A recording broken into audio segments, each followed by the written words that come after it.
All right, I thought I would do a video about how to keep an elegance coral, which don't seem super popular to me. Most reef tanks I see don't include one, and that's because they have a reputation for dying of a particular virus, bug that has been afflicting them in higher and higher numbers within the hobby. And the other reason I think is because these things get pretty darn big. They get really big, they have stinging tentacles, and it's difficult to sacrifice a large portion of your tank when you know you could fill it with a lot of other coral frags or colonies. So I bought this Elegance coral when it was probably the size of a silver dollar, no kidding. And I glued it to a tiny flat piece of rock like this, just kind of to weight it down because I didn't want the flow to push it around, because they kind of appear like a parachute. Like when this thing folds up into itself, it's, maybe the size of the top of my four fingers there. Maybe, they are surprisingly elastic, so to speak.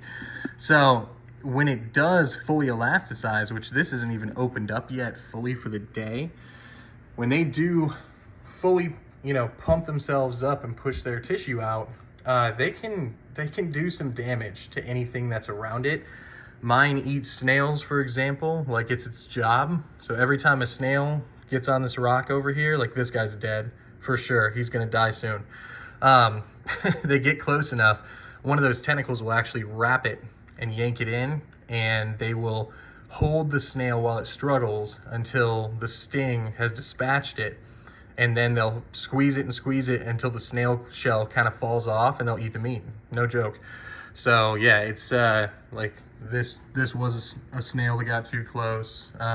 There's more that are tucked down in the corner that you can't see. So it eats about a snail a month, I would say.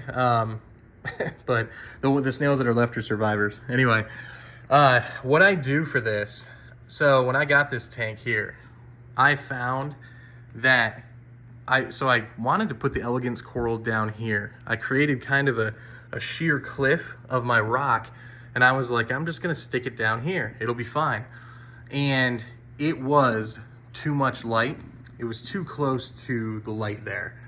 So I ended up moving it down to this corner, and this corner was good because there's, a couple inches more shift to light. Like you can see that light is a little closer to the end than this one, which was unintentional at first, and now I pretend like it's intentional because that's what this needs. It needs, if you have SPS growing on top of your reef, you need, at least on a 4-foot tank like this, you're gonna need the coverage and light. And so I think that the good trade-off is to kind of shift your lighting so there's a dimmer side of the tank, and that's where you can put your Elegance coral. And when I had it under too much light, it began kind of like the tentacles were swelling up, and it wouldn't take food anymore. And I actually thought it had that virus that I referred to earlier, because those are symptoms of that virus, but it didn't. It just was getting overexposed. So once I moved it, it was back to being super happy. There's another snail it ate right down there. So yeah, we've established they eat snails. They need, no more than medium strength light. They should be on the bottom. I think it's a good idea to glue the little horn, so to speak. It almost looks like those, like a cornucopia that the polyps come out of. I would glue that to something so it doesn't blow around. Maybe it's an overblown fear of mine. But my parameters, I have a Neptune Trident, and I'm religious about my parameters of water quality. So I do a 1.5 gallon water change every single night, automatically with a Neptune dose on this 110 gallon total system.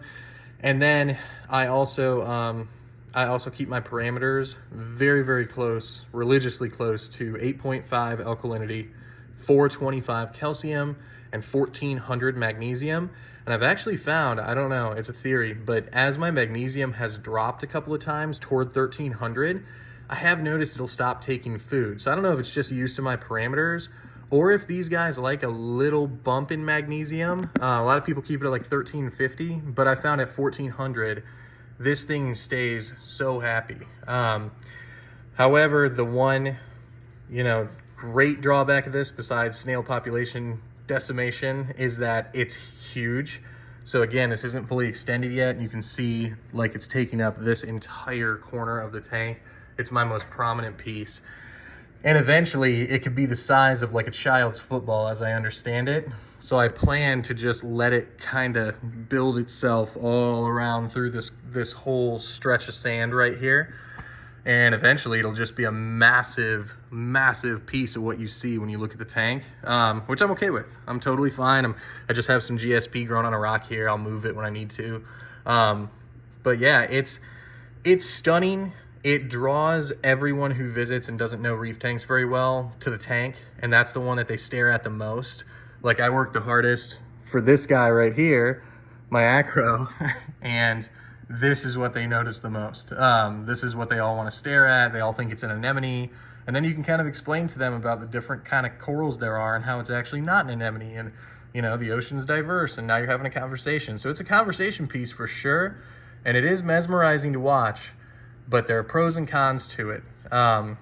It's my wife's favorite coral, though, so if it means that she lets me keep getting stuff from my reef tank and keep my reef tank running in the middle of the living room, it's here to stay. So any additional questions about Elegance Coral Care, go ahead and ask me. Thanks.